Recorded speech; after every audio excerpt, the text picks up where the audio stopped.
हाय दोस्तों, welcome to my YouTube channel और मेरा नाम है शौकीन।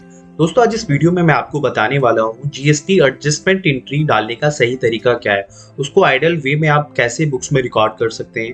दोस्तों, होता क्या है, आपको मंथ एंड होने के बाद आपको GSTR 1 और GSTR 3 भी फाइल करनी होती है। GSTR 3B के बेस पर आप अपने टैक्स को डिपॉजिट कराते हैं या आपका इनपुट आप क्लेम कर पाते हैं। तो होता क्या है, उसके बाद GSTR 3B जब आप फाइल कर देते हैं, आपको अपने बुक्स ऑफ अकाउंट में एक एंट्री रिपोर्ट करनी पड़ती है, जिसको हम GST एडजस्टमेंट एंट्री बोलते हैं जर्नली। और ये मंथली बेसिस पर रिपोर्ट होती है। हर महीने की रिटर्न फाइल करने के बाद आपको ये एंट्री डालनी होती है। तो बहुत सारे अकाउंटेंट इस एंट्री को डालने में बहुत ज्यादा कंफ्यूजन में रहते हैं कि भाई इस एंट्री को डालने का आइडियल तरीका क्या है। तो आज इस वीडियो में मैं आपकी वही कंफ्यूजन को दूर करने वाला हूँ। मैं इसमें आपको छोटी छोटी टिप्स बताने वाला हूँ, जिनको अगर आप ध्यान रखते हैं तो ये आपके बहुत काम आएंगी। देखिए, सबसे पहले मैं आपको क्लियर कर देना चाहता हूँ, जब भी आप एडजस्टमेंट एंट्री की बात करते हैं तो यहाँ 3 सिनेरियो निकलते हैं जनरली। या तो आपका कोई टैक्स पेबल होगा, या फिर आपका कोई जो टैक्स इनपुट है वो कैरी फॉरवर्ड में रहेगा, यानी कि आपका कोई टैक्स पेबल नहीं है, यानी कि जो आपकी टैक्स लायबिलिटी बनती थी उससे ज्यादा आपके पास इनपुट पड़ा है। या उसके अलावा एक सिनेरियो होता है कि जितने आपके पास टैक्स लायबिलिटी है उतना ही आपके पास इनपुट भी है।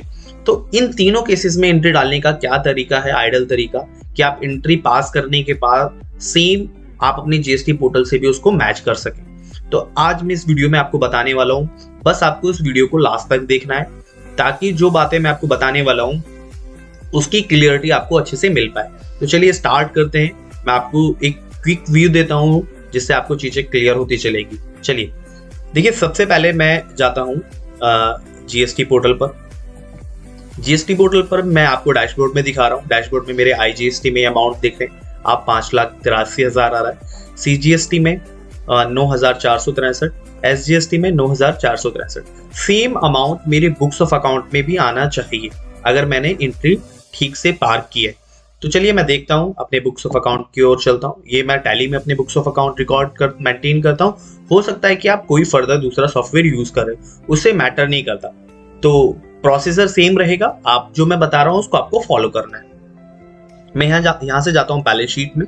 बैलेंस शीट के बाद करंट लायबिलिटी के बाद ड्यूटीज एंड टैक्सेस, उसके बाद जीएसटी में जाने के बाद यहाँ से मैं मंथ चूज कर लेता हूँ। अब देखेंगे, जैसे ही मैंने मंथ चूज करा, यहाँ मेरा अमाउंट दिखा रहा है और यहाँ दिखा रहा है कि इलेक्ट्रॉनिक क्रेडिट लेजर में मेरे 6,02,000 रुपए हैं। अब मैं इसको डिटेल में ओपन कर लेता हूँ कंट्रोल एंटर से। जैसे ही मैं डिटेल में ओपन करता हूँ तो यहाँ दिखाता है कि मेरे CGST में 9,463, IGST में 5,83,000 और SGST में 9,463। सेम अमाउंट मेरे पोर्टल पर भी होना चाहिए। मैं पोर्टल पर चलता हूँ। देखिए, पोर्टल पर भी मेरा वही अमाउंट आ रहा है। IGST में 5,83, यहाँ भी 5,83, CGST में 9463, यानी कि मेरा पोर्टल और मेरे बुक्स मैच है। अब आपको भी इस तरह से एंट्री पार करनी है कि भाई आपकी बुक्स और आपका पोर्टल मैच हो पाए। देखिए, सबसे पहले अगर आप जानना चाहते हैं कि ये लेजर मैंने क्रिएट कैसे किए हैं, तो उसका एक मैं ब्रीफ दे देता हूँ। ये जर्नली जैसे आप CGST इनपुट, SGST इनपुट के लेजर क्रिएट करते हैं, सेम वैसे ही मैंने ये लेजर क्रिएट किए हैं। ये मेरे लेजर क्रिएट करने का पर्पस खाली इतना है, मैं अपनी एंट्रियों को सेट ऑफ करने के बाद इन अकाउंट्स में मूव कर देता हूं, ताकि अगर मुझे मंथली देखना हो कि भाई मेरा कितना इनपुट बनता है जो मुझे गवर्नमेंट से क्लेमेबल है, तो मैं यहां से देख सकता हूं। तो चलिए मैं आपको बता देता हूं आप भी कैसे लेजर क्रिएट कर सकते हैं। इसे क्रिएट करने में कोई टफ नहीं है। हो सकता है आपके केस में सैस वगैरह भी हो, तो आप सैस भी क्रिएट कर सकते हैं। जैसे मैंने IGST carry forward, SGST carry forward और CGST कैरी फॉरवर्ड का लेजर ओपन किया है। अब जस्ट मैं इस पे कंट्रोल एंटर करता हूं, मैं दिखा देता हूं। मैंने इस लेजर को अंडर लिया है इलेक्ट्रॉनिक क्रेडिट लेजर के, यानी कि इलेक्ट्रॉनिक क्रेडिट लेजर है जो कि है ग्रुप GL, यानी कि ग्रुप लेजर आप इसको कह सकते हैं। ये ग्रुप लेजर है। अब ग्रुप लेजर भी आसानी से आप क्रिएट कर सकते हैं।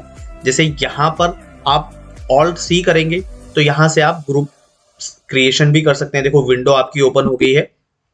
तो मैंने यहीं से ये 2 ग्रुप बनाए। मैंने पहला ग्रुप बनाया ड्यूटीज के अंदर GST का, फिर GST के अंदर एक और ग्रुप बनाया इलेक्ट्रॉनिक क्रेडिट लेजर का, और उसके बाद मैंने लेजर अपने क्रिएट कर लिया। अगर आपको लेजर क्रिएट करना आता है तो आपको कोई कंफ्यूजन नहीं होगी, बहुत ही आसान है लेजर क्रिएट करना। अगर फिर भी कोई कंफ्यूजन है तो आप मुझे बता सकते हैं, मैं उस पर भी एक वीडियो बना दूंगा। चलिए अब हम आगे चलते हैं। अब मैं आपको बताता हूं कि आपको भी इस तरह से आइडियल एंट्री कैसे पार करनी है अपने बुक्स ऑफ अकाउंट में, ताकि आपका पोर्टल का बैलेंस और आपका बुक्स का बैलेंस मैच हो पाए। तो सिंपली आपको क्या करना है, मैं अपने डेटा पे चलता हूँ। यहां से आपको जाना है बैलेंस शीट पे, बैलेंस शीट के बाद करंट लायबिलिटी पे, उसके बाद ड्यूटीज एंड टैक्सेस पे, देन जीएसटी पे। फिर मैं यहां से अपना पीरियड ले लूंगा सितंबर। देखिए उसके बाद यहां से मैं इसको डिटेल में ओपन कर लेता हूं। उसके बाद में F12 से ओपनिंग बैलेंस को यस कर लेता हूं और शो ट्रांजेक्शन को, यानी कि डेबिट क्रेडिट क्या हुआ है।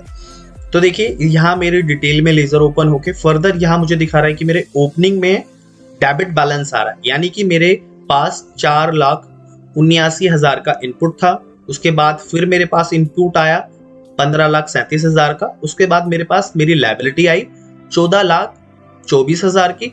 उसके बाद जो नेट इनपुट बचा मेरे पास 6,02,000 का दिखा रहा है। यहाँ पर ये नहीं पता चल पा रहा कि ये इनपुट किस किस हेड का है, बट इससे ये पता चल रहा है कि मेरे इस महीने का इनपुट बचा हुआ है, यानी कि सितंबर में मेरे पास इनपुट है, मेरे को टैक्स लायबिलिटी नहीं बनती। यहां से मुझे ये पता चल गया। बट ये जो इनपुट है ये किस किस हेड में पता है, किस किस हेड में पड़ा है, इसके बारे में कोई जानकारी नहीं है, क्योंकि हमने इसकी एडजस्टमेंट एंट्री नहीं डाली है। जब हम एक बार एडजस्टमेंट एंट्री डाल देंगे तो हमें कंफर्म हो जाएगा कि 6,02,000 रुपए जो है ये किस किस लेजर में जाने हैं। देखिए यहां से सिंपली आपको भी इस तरह से डिटेल में ओपन कर लेना है, आप जिस भी सॉफ्टवेयर में अपने बुक्स ऑफ अकाउंट मेंटेन करते हैं, और उसके बाद इसको जस्ट आपको एक्सपोर्ट कर लेना है। मैं एक्सपोर्ट कर लेता हूं सिंपली। देखिए एक्सपोर्ट हो रहा है डेटा, ये डेटा एक्सेल में एक्सपोर्ट हो जाएगा। एक्सपोर्ट में एक्सपोर्ट होने के बाद इस डेटा के बेस पर ही मुझे बुक्स में एंट्री पोस्ट करनी है। देखिए अब यहां आप देख पा रहे होंगे कि ये जो बैलेंस के अमाउंट है, अमाउंट के बाद डेबिट लिखा हुआ है, यहाँ पे क्रेडिट लिखा है, यहाँ डेबिट लिखा है। तो जहां डेबिट लिखा है उन हेड्स को मैं बुक्स ऑफ अकाउंट में क्रेडिट कर दूंगा, और जिनके यहाँ क्रेडिट लिखा है उनको मैं डेबिट कर दूंगा, यानी कि अपोजिट इनको मैं पोस्ट कर दूंगा। चलिए मैं चलता हूं अपने बुक्स ऑफ अकाउंट में। यहां से मैं लेजर ओपन कर लेता हूं, ऑल्ट ए कर आपको भी ये शॉर्टकट की आती होगी। जेवी में एंट्री पास होगी, जेवी में इस एंट्री को पास करना है, और इसके बाद मैं आपको यहाँ पर डेट डाल देता हूँ 30 सितंबर 2022। अब देखिए 30 सितंबर में मुझे एंट्री पार करनी है। अब जितने भी हेड्स हैं आप देख रहे होंगे, इन सब हेड्स को मैं, जो जितने भी डेबिट्स में आ रहे हैं इन सबको मैं क्रेडिट कर दूंगा, और जो क्रेडिट्स में आ रहे हैं उन सबको मैं डेबिट कर दूंगा। देखिए सबसे पहले है सीजीएसटी कैरी फॉरवर्ड। तो सबसे पहले मैं क्रेडिट वाले पकड़ लेता हूं, पहले जो क्रेडिट में आ रहे हैं। क्रेडिट में आ रहा है हमारा आउटपुट सीजीएसटी, आईजीएसटी और सीजीएसटी। तो ठीक है, सबसे पहले हम लेते हैं आउटपुट 9%। कितना है हमारा, इसको मैं यहां से कॉपी भी कर सकता हूं। उसके बाद मैं यहाँ पेस्ट कर दिया। उसके बाद यहां से मैं लेता हूं आउटपुट सीजीएसटी 9%। उसके बाद यहां से लेता हूं मैं आईजीएसटी कैरी फॉरवर्ड नहीं है, ये है आईजीएसटी मेरा। अमाउंट मैंने यहां से कॉपी कर लिया, ये भी 18% है मेरा।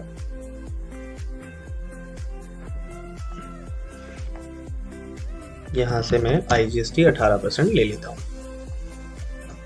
उसके बाद में डेबिट में जो मेरे आ रहे हैं मैं उनको ले लेता हूं। देखिए यहाँ पर डेबिट में सीजीएसटी कैरी फॉरवर्ड है, मैंने यहाँ सीजीएसटी कैरी फॉरवर्ड ले लिया। कितना अमाउंट है इसको मैं कॉपी कर लेता हूँ। उसके बाद एसजीएसटी कैरी फॉरवर्ड ले लेता हूँ मैं, इसको भी यहाँ डाल देता हूँ। उसके बाद मैं यहाँ पर आईजीएसटी कैरी फॉरवर्ड ले लेता हूँ, इसका अमाउंट भी मैंने यहाँ से कॉपी किया और यहाँ क्रेडिट में डाल दिया।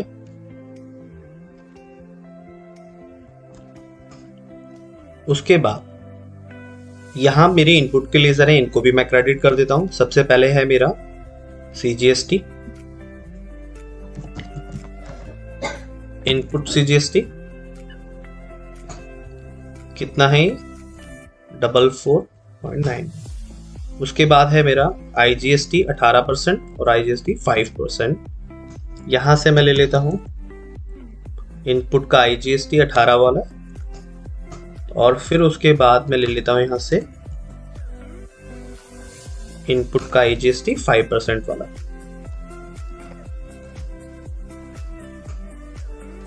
उसके बाद एक और हेड है मेरे पास अभी इनपुट सीजीएसटी का। इनपुट सीजीएसटी ये कितना है 9%, सॉरी एसजीएसटी है ये। 9%, उसको भी मैं ले लेता हूं। देखिए, मेक श्योर कर लेना है आपको कि जितने भी बैलेंसेस आ रहे हैं सबको आप यहाँ रिपोर्ट कर दें, डेबिट वाले डेबिट में, क्रेडिट वाले क्रेडिट में। देखिए, जितने भी क्लोजिंग में शो कर रहे थे सबको मैंने यहाँ कर दिया है। अब आप देख रहे होंगे मेरे क्रेडिट साइड बैलेंस ज्यादा आ रहा है, यहाँ 20 लाख रुपए आ रहे हैं और डेबिट में आ रहा है मेरे 14 लाख रुपए। अब मुझे दोनों को बराबर करना है क्योंकि डेबिट क्रेडिट बराबर होने चाहिए, तो जो डिफरेंस आ रहा है मुझे डेबिट में रिपोर्ट करना पड़ेगा। तो डेबिट में मुझे क्या रिपोर्ट करना है, मैं चलता हूँ पोर्टल पर क्योंकि मैंने रिटर्न फाइल कर लिया है। ये देखिए आपको डैशबोर्ड में फिगरें नजर आ रही हैं, सेम फिगरें मुझे यहाँ पर डाल देनी है। देखिए आईजीएसटी में कितना अमाउंट आ रहा है, आईजीएसटी कैरी फॉरवर्ड में मैं डाल देता हूँ, चाहे तो आप यहाँ से कॉपी भी कर सकते हैं, कॉपी कीजिए और यहाँ डाल दीजिए। उसके बाद यहाँ पे सीजीएसटी में डाल देते हैं कैरी फॉरवर्ड में, उसके बाद एसजीएसटी कैरी फॉरवर्ड में डाल देते हैं। ठीक है, 94 और जो माइनर सा बैलेंस बचेगा जो डिफरेंस की वजह से आ जाता है, जैसे यहाँ 37 पैसे आ रहा है, इसको आप शॉर्ट एंड एक्सेस में डाल सकते हैं। देखो ये तो वो केस हुआ जिस केस में मेरा इनपुट था गवर्नमेंट से लेना। हो सकता है आपके केस में जब यहाँ पर 20 लाख आ रहा था, यहाँ पर 14 लाख आता और डेबिट साइड में आपका 20 लाख आता। तो इस केस में आप ये जो मैंने कैरी फॉरवर्ड के लेजर यहाँ पर अमाउंट डाला है, इनकी जगह आप जीएसटी पेबल डाल देते, है ना, तो वो वाली आपकी पेबल की एंट्री बन जाती, ये आपकी कैरी फॉरवर्ड की है।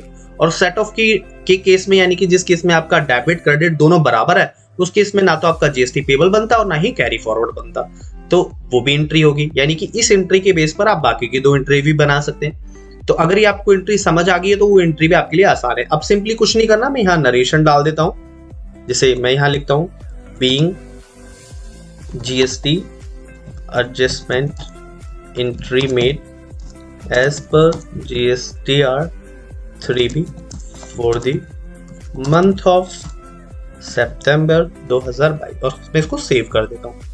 सेव करने के बाद देखिए अब मैं अपने बुक्स में जाता हूँ और यहाँ से मैं ओपनिंग और ट्रांजेक्शन को नो कर देता हूँ। तो देखेंगे आप कि यहाँ पर मेरे बैलेंस आ गया है और जो बैलेंस यहाँ पर आया एंट्री पोस्ट करने के बाद ये मेरे पोर्टल से मैच होना चाहिए। देखिए मैं पोर्टल पर चलता हूँ, देखिए यहाँ पर मेरा आईजीएसटी और सीजीएसटी दोनों इससे मैच हो गए क्योंकि मैंने इसी के बेस पर एंट्री को रिपोर्ट किया था। तो सेम अगर इस मैनर में आप अपनी एंट्रीज को रिकॉर्ड करते हैं, चाहे वो जीएसटी पेबल की केस वाला केस हो या आपका कैरी फॉरवर्ड का केस हो या दोनों पार पर हो, ना ही पेबल हो ना ही आपका कैरी फॉरवर्ड हो, तो अगर आप इस तरह से एंट्री पोस्ट करेंगे तो एक प्रोफेशनल वे होगा और इसी के बेस पर अपने रिकॉर्ड्स को भी आप ट्रैक कर पाएंगे। कभी भी मीन्स किसी भी डेट पर आप पोर्टल और बुक्स के डाटा को मैच कर सकते हैं कि भाई कहीं कोई डिफरेंस तो नहीं है, और यही चीजें आपको प्रोफेशनल बनाती हैं अगर आप इस तरह से अपने काम को करते हैं। तो आई बिलीव ये जो वीडियो में मैंने जीएसटी एडजस्टमेंट एंट्री डालना आपको सिखाया है, ये आपको अच्छे से समझ आ गई होगी। अगर फिर भी कोई कंफ्यूजन है तो आप कमेंट बॉक्स में मुझे अपने क्वेश्चन या क्वेरीज वगैरह को डाल सकते हैं, तो मैं उनका आंसर देने की पूरी कोशिश करूंगा। तो मिलते हैं नेक्स्ट वीडियो में, तब तक के लिए बाय बाय, टेक केयर।